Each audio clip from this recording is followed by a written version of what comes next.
This poster was created by a company during the Second World War to lift the morale of women and encourage them to participate in the labor markets. During the same time, the government also created posters to motivate women to work in the labor markets. There was a group effort between companies and the governments to increase participation of women in the labor markets. Since the Second World War, the We Can Do It poster has become a world-renowned feminist image that demonstrates the ability of women in the workforce to pursue the same careers as men. This poster has become a strong symbol for women due to the immense amount of inequality that women face in labor markets today.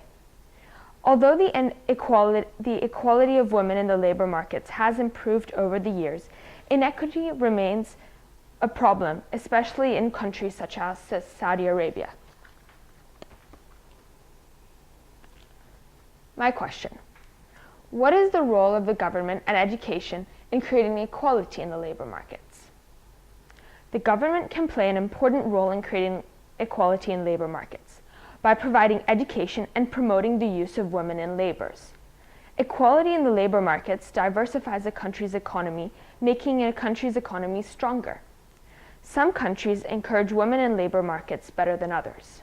Saudi Arabia, unfortunately, has not encouraged women to enter the workforce. Although the Saudi government has improved equality in its education system, there was not a similar focus on employment. Gender inequality in Saudi labor markets is present because of the government's emphasis on strong Islamic doctrines that are used to establish governmental policies and laws. Before we focus in on the labor markets in Saudi Arabia, it is important to understand some philosophical thoughts on labor markets made by the famous economist Adam Smith. The difference between the most dissimilar characters between a philosopher and a common street porter, for example, seems to arise not so much from nature as from habit, custom, and education. The first quote by Adam Smith demonstrates that the culture of a person and one's education determines the way in which an individual ends up performing in the workforce. The second idea of Adam Smith is that the government plays a guiding role in labor markets. I will return to this in regards to female lawyers later in the presentation. Taken from the stimulus material, the third idea that Adam Smith articulates is that the differences in wages should be based on the nature of the job.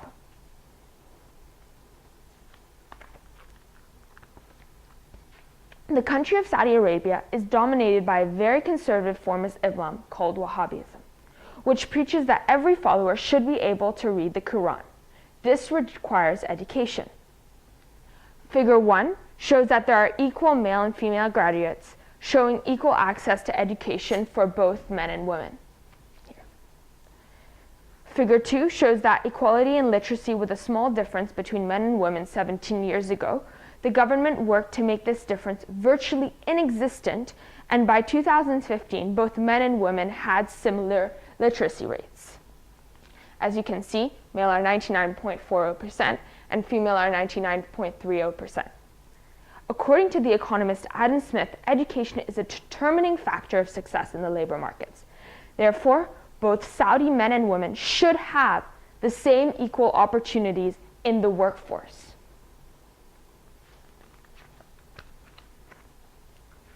But there is great disparity in the Saudi labor markets between men and women. Based on 2016 data from the Saudi government, men composed 85% of the labor markets, while women only composed 15% of it. The conservative version of Islam practiced in Saudi Arabia fosters segregation in political, economical, and labor market environments. There are potentially other reasons why women are not present in the Saudi workforce. For example, caring for children at home. But as the Saudi scholar Amani Hamdan notes, quote, "The practice of seclusion of Arab Muslim women is a comparatively recent phenomenon because historically, Muslim Arab women participated in all aspects of life, politically, socially, and economically," end quote. As Adam Smith articulated in Wealth of Nations, the government plays a guiding role in labor markets, and Saudi Arabia is no different. The king has absolute power, enabling drastic change to happen in short periods of time. Here. The decisions are made between the king and the crown princes and the royal family based on their conservative interpretation of the Quran. This interpretation forms the customs and habits in Saudi society. The Islamic influence on the government translates into the Saudi labor markets. An example of this influence that the government grants licenses for different jobs such as lawyers. In 2014, Saudi Arabia granted its first lawyering license to women. Later that same year, the government started discussing driver's licenses for women. Today, in 2017, women still cannot drive. As we saw in the education slide, women are participating in higher education. However, this is not translating into the workforce. The Saudi government is finally focusing on the importance of diversifying its economy and moving away from oil as its main economic market.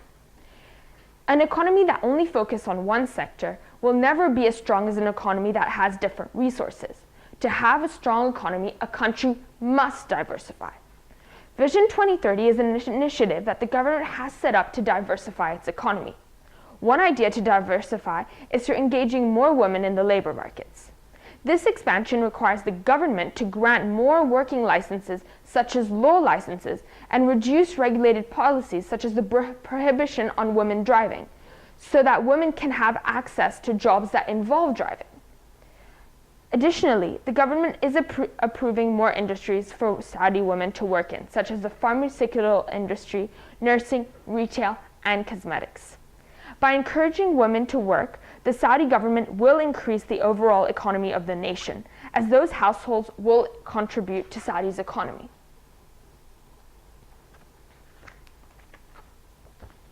So, what is the role of government and education in creating equality in labor markets?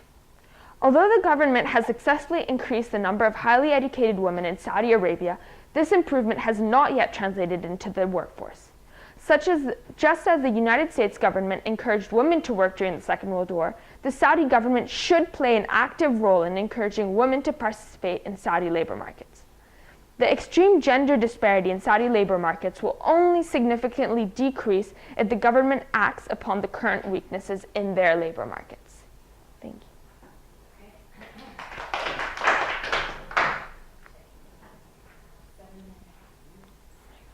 Okay, so Athina, can you tell me a little bit about how your question, it's quite a unique question that you're dealing with Saudi Arabia. So can you explain how your question evolved in this process?